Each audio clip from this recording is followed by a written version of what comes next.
We're learning new details tonight about a woman who was shot and killed and an officer who was stabbed in a confrontation in Little Italy today. We've been following the story throughout the day. CBS 8's Regina Ahn is live near the scene, continuing our coverage tonight. Regina?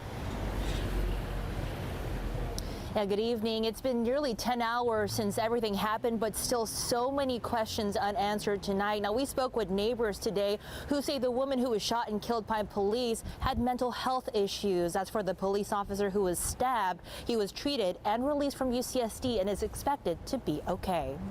Police were called to an apartment on Beech Street in Little Italy shortly after 12:30 on Thursday. Acting Police Captain Matt Dobbs says the 47-year-old woman inside did not cooperate when authorities were at the door.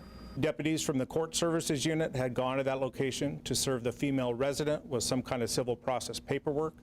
When they met the female at the door, she was holding a knife. Dobbs says the woman was known in the apartment complex. One of the employees of the complex that same female had threatened a male maintenance worker with a knife the previous day. That officer, whose name has not been released, was wearing a vest. The woman stabbed him with a large knife, which prompted officers to shoot. During that contact, the San Diego Police K-9 handler was stabbed in the chest with a large chef's knife, prompting an officer-involved shooting. There were 3 members of the San Diego Sheriff's Department and 1 San Diego police officer who fired. Dobbs says there was a 45 to 50-minute confrontation with the woman. At a news conference Thursday night, reporters asked if interpreters were called in to assist. They had less lethal options there. They had contacted PERT regarding the female.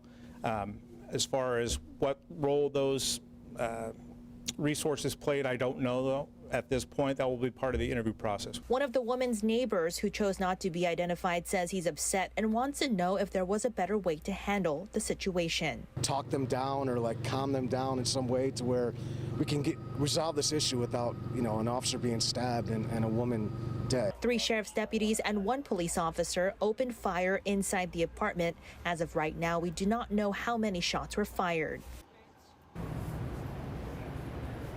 As for the officer and deputies involved, they are on routine paid administrative leave. Live here in Little Italy tonight, I'm Regina Ahn, CBS 8.